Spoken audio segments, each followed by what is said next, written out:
ఓట్ల కొరకు నిరుద్యోగులను ఉద్యోగులను తప్పుడు వాగ్దానాలతో టీఆర్ఎస్ ప్రభుత్వం మోసం చేస్తుందని బీజేపీ ఎమ్మెల్సీ అభ్యర్థి రామచంద్రరావు అన్నారు. ఎన్నికల ప్రచారంలో భాగంగా బీజేవైఎం నిరుద్యోగ విద్యార్థి ఏజెన్సీ ఆధ్వర్యంలో ఓయూలోని నాన్ టీచింగ్ ఫంక్షన్ హాల్లో నిరుద్యోగ పట్టభద్రుల మహాసమ్మేళనం నిర్వహించారు. తెలంగాణ ప్రభుత్వం యూనివర్సిటీలకు వీసీలను నియమించకుండా కక్ష పూరితంగా వ్యవహరిస్తోందని, నిరుద్యోగులను ఉద్యోగ నోటిఫికేషన్ విడుదల చేయడం లేదని అన్నారు. 1,32,000 ఉద్యోగాలు ఇచ్చామని తప్పుడు లెక్కలు చెబుతున్న కేటీఆర్ కు ఈ సభ వేదిక నుండి సవాల్ విసురుతున్నామని, దమ్ముంటే ఓయూ వేదికగా చర్చకు రావాలని, లేదంటే తాను ప్రగతి భవన్ కు వస్తానని అన్నారు. విద్యారంగ సమస్యల పరిష్కారానికి బీజేపీ గెలిపించాలని కోరారు. ఈ రోజు వాళ్ళ యొక్క బతుకు అగమ్య గోచరంగా తయారైంది కాబట్టి నిరుద్యోగుల సదస్సును పెట్టి ఈ నిరుద్యోగ సమస్య పైన పరిష్కారం చేసేటువంటి ఒక నాయకులను గురించి ఉద్యోగాలు చేయలేరు. నిరుద్యోగులకు నిరుద్యోగ వృత్తి ఇస్తామని చెప్పి ఇప్పటి వరకు ఇవ్వనందుకు మీకు ఓటేయాలని చెప్పేసి పట్టభద్రులు ప్రశ్నిస్తా ఉన్నారు. వీటితో పాటు మీకు ఓటేయాలన్నా, విశ్వవిద్యాలయాల్లో బీసీలను నియమించకుండా పూర్తిగా విద్యా వ్యవస్థను నిర్వీర్యం చేసినందుకు మీకు ఓటేయాలన్నా, గిరిజనులకు 12% రిజర్వేషన్ ఇస్తామని చెప్పి ఇవ్వనందుకు ఇవ్వాలా, గిరిజనుల భూములను తెలంగాణ రాష్ట్రానికి సంబంధించినటువంటి ఉస్మానియా యూనివర్సిటీ జేఏసీ, అదేవిధంగా రాష్ట్ర జేఏసీ నాయకులందరికీ, అదేవిధంగా నిరుద్యోగ సోదరులందరికీ నమస్కారాలు తెలియజేస్తున్నాను. ఈ రోజు ఈ ఉస్మానియా యూనివర్సిటీలో నిరుద్యోగ సమ్మేళనం పెట్టేందుకు ముఖ్య కారణం కైవసం చేసుకున్న తర్వాత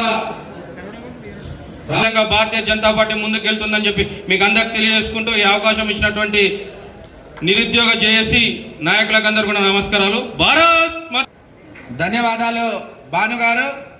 ఈ 2 ఎమ్మెల్సీ స్థానాలు కైవాసం చేసుకుంటాం. 2023లో భారతీయ జనతా పార్టీ అధికారంలో వస్తుంది. మోసం చేస్తుందని చెప్పి తెలియజేసుకుంటున్నారు.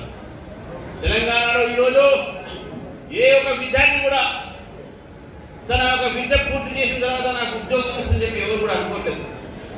ఇదే విశ్వవిద్యాలయంలో చదువుకున్న వ్యక్తిని నేను ఇక్కడ ఎంఏ చేశాను, ఇక్కడే ఎల్ఎల్బీ చేశాను, ఈ రోజు నేను ఈ స్థాయిలో ఉన్నట్టే ఈ గడ్డ పుణ్యాలు ఉన్నాను.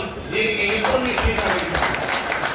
కానీ ఇక్కడ ఇదే ఒక రోజు ఇక్కడి నుంచి పోతాను, నా ఇల్లు కూడా పక్కన కాబట్టి చూస్తా ఉంటే బాధ అనిపిస్తుంది. అరవింద్ కుమార్ గారు వెళ్ళాను ఈపీఎఫ్ కోసం. ఏం సార్ ఎట్టుంది యూనివర్సిటీ 2 మంది చెట్టు నాటకం సార్ అన్నారు. ప్రజల ఒక చెవులో పూర్వత ఉంది. మీ లెక్కలన్నీ కూడా తప్పే. ఒక ఉద్యోగ విషయాన్ని కాదు, విశ్వవిద్యాలయాలలో మీరు లెక్చరర్స్, అసిస్టెంట్ ప్రొఫెసర్లు ఈరోజు శాంక్షన్ పోస్టులు ఖాళీగా ఉన్నాయి. ఉస్మానియా విశ్వవిద్యాలయంలో ఎంతమంది లెక్చరర్స్ ఉన్నారు, ఎంతమంది ప్రొఫెసర్లు ఉన్నారు, ఎంతమంది అసిస్టెంట్ ప్రొఫెసర్ ఉన్నారు ఒక్కసారి చెప్పండి. పిల్లగాళ్ళకి చదువు చెప్పుకోవడానికి చెప్పడానికి టీచర్లు లేరు, పనిచేయడానికి పర్మనెంట్ స్టాఫ్ లేదు. ఈరోజు ఉస్మానియా విశ్వవిద్యాలయంలో నిరుద్యోగ జేఏసీ ఒక నేపథ్యంలో వారి యొక్క నిర్వహణలో కళ్యాణ్ నాయక్ గారి యొక్క నేతృత్వంలో ఇక్కడ పెద్ద ఎత్తున నిరుద్యోగ సభ జరిగింది.